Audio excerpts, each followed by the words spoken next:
Surviving infidelity. Update: beloved wife cheated on me and my daughter isn't mine. Original post. This is gonna be a long one. My wife and I were married for 21 years. I figured it was one of those miracle marriages because we barely argued, seemed I always be the best of friends, etc. Well, our 15-year-old daughter received a 23andMe thing for her birthday from a friend. And of course, it said we weren't related. She had me do a swab, as well as her mother and her 14-year-old brother. Only her brother and I seem to be related. So, I did a paternity test afterwards and lo and behold, she wasn't my freaking child. My ex-wife cried and pleaded for me to hear her out, but I just went numb to her. It would be one thing to cheat, but to find out the light of my life isn't even related to me, killed me. Don't get me wrong, I love my daughter with all of my heart. She's still my daughter no matter what. But what's scaring me most is my seemingly vindictive desires. I've never been like this, and I know it's out of anger, but I want her to suffer so bad. The kids absolutely hate her. Which on one end helps that desire, but I know that deep down, she is still their mother and I don't really want them to hate her. Her parents and siblings all are mortified at her. Her sister hasn't spoken to her in a couple months. We all grew up together, so it hit hard for everyone. Again, this makes me feel great, which in turn scares me, because I don't actually want her life to go into shambles. But I can't help feel euphoric when I learn something in her life is falling apart. Both children are living with me, as they don't view their mother in a favorable light at all right now. I'm thinking about having the talk about them going to talk to her, because as of now, they refuse. The part that breaks my heart the most is that my daughter seems to be overcompensating her roles of a daughter. She makes sure to tell me how much she loves me, and is in essence, being the perfect daughter.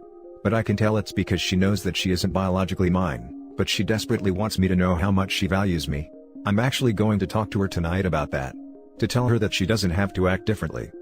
I just really want to know how to shake the sadness and angry, vindictive feelings. I want to move forward as well as help my children move forward, so they can worry about school and being teens. Please, any advice will help. Now for the top advice before reading the update. This situation is way above Reddit's pay grade. You and the children need therapy.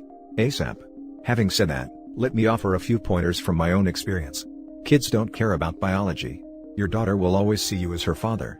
I love my 2 stepdaughters as much as my 2 biological daughters. Full stop. But she might be worried about you leaving, as I'm sure she's picking up on the anger you have towards her mother. She might be wishing she could never see her mother again, and then making the jump to assuming you are having similar thoughts, and now could act on them as she isn't your daughter. You absolutely need to reassure her that you are in the dad/daughter relationship with her for the long haul. You need to channel that anger to something productive, or at least not needlessly destructive. Needful destruction could be finally demolishing that old garden wall that's been sitting there for 10 years. Assuming you are in the States, my understanding is that 14 is the age at which most courts will start to take the child's opinion under consideration. You should be consulting with your lawyer, you have one, right? About how you should be handling the children with regards to seeing their mother. In my opinion, you should be assuring the children that if they want to see their mother, that you will understand and not hold it against them. As you shouldn't. Stay strong, and channel that anger into something productive.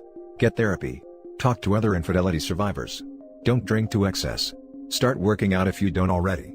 Do stuff with the kids. A day at a time. That's how the hurt and anger go away. You just have to distract yourself until enough time has passed. Good luck.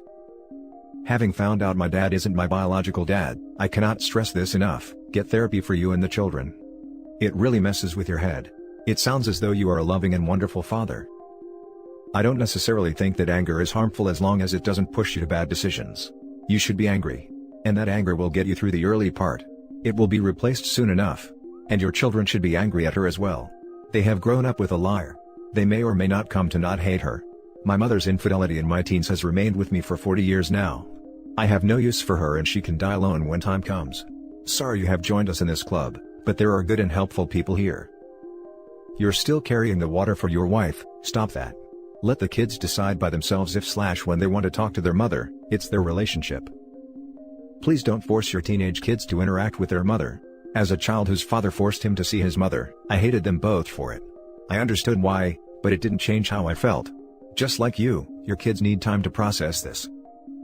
Exactly, feeling hatred after something like this is expected and normal. If they eventually forgive her, that's fine, but it's also fine if they don't. This is a huge betrayal. And now for the update. For some clarification, we did talk about it, and it was in the fair. I just didn't want to write that part out because it physically makes me shake with anger to talk about it. My daughter and I are both in therapy. I am taking the advice of my therapist and the many commenters on my last post, and I'm not going to force my kids to talk to their mother. They are old enough to understand the gravity of the situation and have their own feelings about it. Because of this, they will need to take their own time gathering up how they feel and dealing with it, with any help they need from me, of course. The pain my daughter is going through seems to have healed somewhat. I've gotten her to fully believe that my love for her will never change and that she will always be my daughter. Her pain seems not to be about our relationship anymore, but her newly found trust issues and trauma from the family being broken apart. She's also confided in me that she feels like it's all her fault, and that if she never brought the kid home, the family would still be together. I hugged her and let her know that none of this was her fault, and that she was only looking to do something fun with the family. She had no idea what would happen and that she should never blame herself. I've had one conversation with my soon-to-be ex-wife, in which she begged and pleaded with me to forgive her and that she would cherish me for the rest of her life. She said it was stupid, it meant nothing, and that she regrets it 100%. She also said that she believes our love can withstand it. I told her that if our love was that strong, she wouldn't have felt the need to find comfort in someone else. She is currently staying with her parents. I've communicated with her sister, and apparently, she's borderline self-ending. They are trying to get her help, but she refuses, as the only thing she wants to do is see me and the children. Because of this, I'm waiting to serve her the divorce papers. I don't want to add on any more things to destroy her mental health. I've brought up talking to her with my son and daughter, to which they adamantly refused. I am going to respect their wishes and give them their own time to cope. I have this nagging feeling that she does not actually care about how it made any of us feel, and that she only cares about the fact that she's about to lose her picture-perfect family and the comfortable life that we had, and that it's her fault. I have no desires to try to fix the relationship and move forward. That's all for now. Leave apart the comfort, she had unprotected action, bore another man's child to term, and had you raise her unknowingly. Even if you could dismiss the ex, how could that conceivably mean nothing? Also, the whole, it was nothing, thing bothers me in another way as well. You destroyed all the trust built up over years, knowingly let a man raise a child that wasn't his, and you did it over nothing? The relationship was worth destroying over nothing? First post on this subreddit that left me absolutely speechless. Agreed, some people can be so cruel, man. It's so sad, because that little girl for the rest of her life will have a fear of her father leaving her, because they aren't blood related. No matter how much therapy or time well spent, that fear will never leave her mind. Get ready for the fake self-harm attempt after you serve her with divorce papers. You're right, she's only mad she's gonna lose her picture-perfect family. Love your kids and find someone who would never betray you like that. May God bless you in everything you do. Exactly this. The soon-to-be ex-wife is master manipulator. It's just a tool for her to try to make people feel for her. We have seen this way too many times. Now for the last story. I didn't get cheated on, but he cheated on his wife with me. Why am I so stupid? Honestly, I'm trying not to blame myself for falling for it because I ignored all the very obvious signs of him just being a manipulative a-hole, but I'm just in a really bad place right now and he knew that. I first had suspicions of him being married was one conversation about his life and past relationships. He mentioned living with a roommate that had 2 kids, and that she has lived with him so long that he just considers the kids his own. So that situation made it hard for him to find someone to be in a relationship with since women weren't comfortable with his fake family as he called them. Stupid, right? I should have known from that first comment, but I was overlooking things and ignoring my gut as usual since around here, it's extremely common for people to have housemates since it's so expensive. Skipping past a lot of things to make this story faster. One day I decided that there was just too much stuff I was ignoring, so I finally decided to use my private investigation skills, aka Google, to look him up. Anyone who's done this knows that basically everything about a person can come up just from searching the name, but luckily his entire life was on the internet, home address, wedding photos, wedding registries, etc. Eventually I found his wife's Facebook where sure enough, there were photos of him playing with the kids and of their wedding. After talking to a friend, let's just call him Bob, about it, Bob said I should ask him if he's married or not. So, what I said was, me, have you ever lied to me? Him, weird question? About anything specific? Me, nothing, just asking. You married by any chance? Now this is where all cheaters mess up. Instead of just saying a basic no, he goes on to say where's that coming from?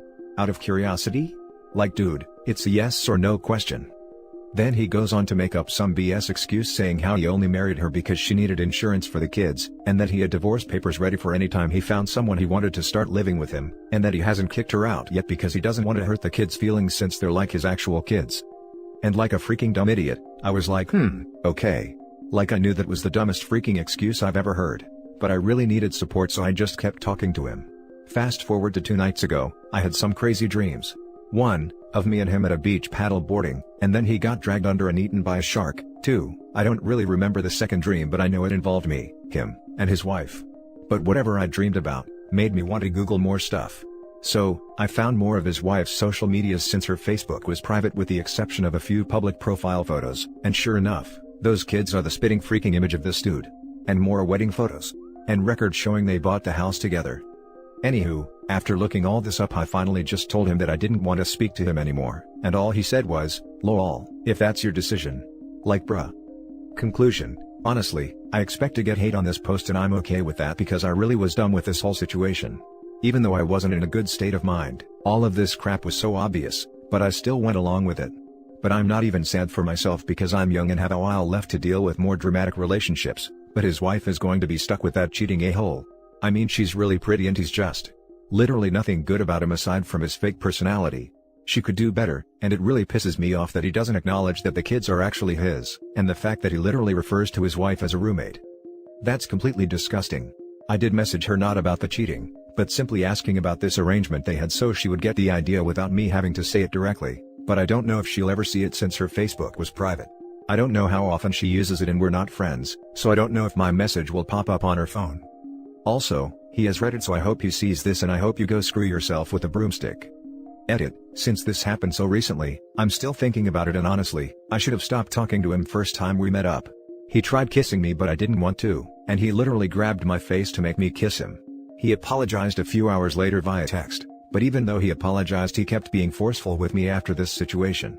Honestly, I don't know what I was even thinking. I have a low as hell self-esteem, but even I know I deserve better than that.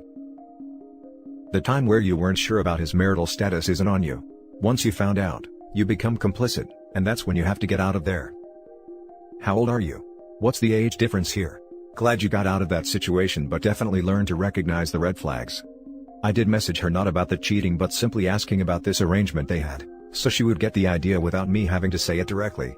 Just man up and tell her he cheated with you. Any evidence of cheating would only help her in court. Yeah, I have evidence, but I don't think she'll ever see the message I left regardless. It reminds me of a story with a friend of mine. She had an affair with a married guy with 3 kids, she was single. Relationship lasted for like 8 months till she learned that he was married. Of course, the first time I checked on him on Facebook profile pic was him, his wife and 3 kids. I asked her straight away, "Are you kidding me? You haven't searched for him on social media? His profile pic is him with his whole family. I don't think that you were so naive." After I exposed her, she switched the story to yeah, maybe he mentioned it at some point, but he was about to divorce. My point is that, nowadays with people expose their lives on social media, it's impossible to act so naive. He doesn't use social media but she does, which is how I found out about everything. That's a life lesson for you.